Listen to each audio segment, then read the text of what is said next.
Hello guys, welcome back to Logry. I hope all you are doing great, all you are fine and safe. आज हम discuss करने वाले हैं how to analyse Allahabad university 3 years LLB entrance exam. ठीक है, कि paper को कैसे एनालाइज करना है, मॉक टेस्ट को, सो दैट आपको पता चले कि कहाँ पे आप मार्क्स लूज आउट करो, वीक टॉपिक्स कौन से हैं।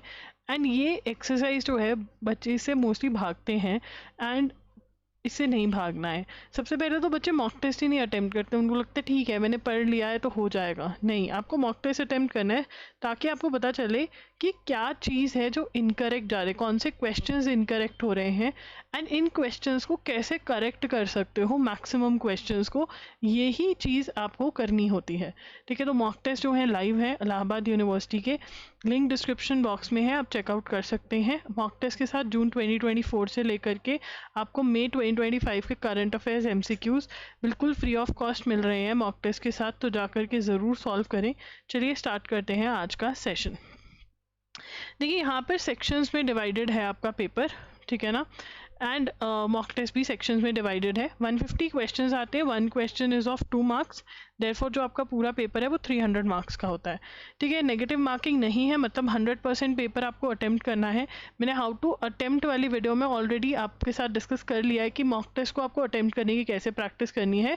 अगर वो टिप्स एंड ट्रिक्स आपने नहीं देखे हैं तो प्लीज़ देख लेना, लिंक डिस्क्रिप्शन बॉक्स में नहीं, मैं इसका link end of the video में डाल दूंगी। ठीक है ना, तो सबसे पहले आपने डाटा कलेक्ट करना है कि यार कितने करेक्ट हैं और कितने गेस्ट हैं बट करेक्ट निकले। ठीक है ना, तो कितने इनकरेक्ट हैं। ठीक है ना, गेस्ट बट इनकरेक्ट या फिर करेक्ट। ठीक है, गलत लिखा गया है मेरे से। तो बेसिकली जितने इनकरेक्ट क्वेश्चंस हैं ना, आपने वो निकाल लेने हैं, उनका टेंशन आपने लेना है। और जो गेस करे, तुक्का मारा और इनकरेक्ट करेक्ट हो गए, ठीक है ना, क्योंकि अभी तो करेक्ट हो गए। ठीक है ना, बट क्या ये टॉपिक में मुझे काम करना है, तो टॉपिक मान लो क्वेश्चन 5 है। ठीक है ना, जो क्वेश्चन 5 है वो टॉट्स का क्वेश्चन है और उसमें था कि टॉट का मीनिंग क्या होता है। ठीक है ना, टॉटम जो टर्म है उसका मीनिंग क्या होता है, तुम्हें नहीं पता था, डोंट नो। ठीक है, क्यों नहीं पता था भाई, इसका यहाँ पर सोच विचार करना पड़ेगा, क्या मैंने टॉट्स ढंग से कवर नहीं किया है ना, मे बी नहीं किया हो, मे बी सिर्फ तुमने MCQ सॉल्व करे हो, मे बी तुमने जहाँ से थ्योरी पढ़ी हो बहुत ही कम हो, इस एग्जाम के लिए नहीं फुलफिल होगी, इसका मतलब थ्योरी और पढ़नी पड़ेगी। तो ऐसे आपको विचार करना पड़ेगा कि यार क्यों नहीं सॉल्व कर पाया। एंड अगर नहीं समझ में आ रहा तो आप मेरे साथ इंस्टाग्राम पर डिस्कस कर सकते हो। ठीक है, I am लॉगरी के नाम से मैं वहाँ पर हूँ, आप मुझे वहाँ पर DM कर सकते हो। ठीक है ना, कि नहीं तो नॉर्मली पता चल जाता है कि यार नॉट कवर्ड, मैंने अभी तक ये टॉपिक ही नहीं कवर किया। ठीक है, याद रखना है कि कवर करना है। ठीक है, स्टेप 2, आपके पास एक लिस्ट हो जाएगी पूरे टॉपिक्स की, जो वीक है, जो इनकरेक्ट है।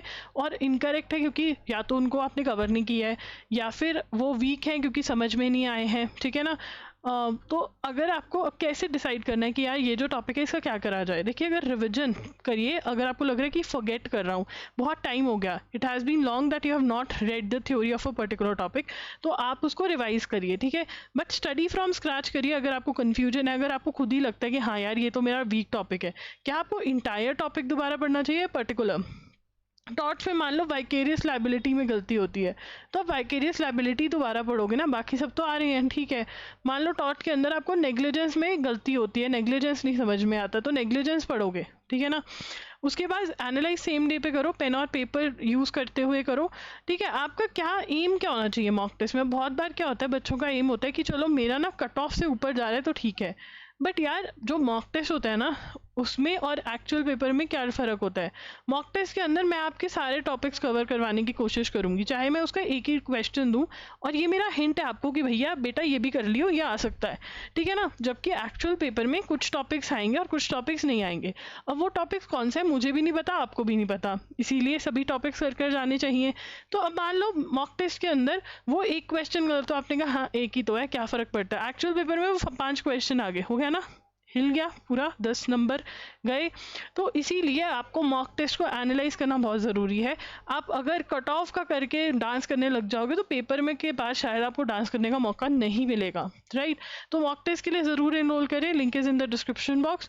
कोई डाउट है तो आप कमेंट सेक्शन में पूछ सकते हैं, इंस्टा पे DM भी कर सकते हैं, मैं वहाँ पर I am लॉगरी के नाम से हूँ।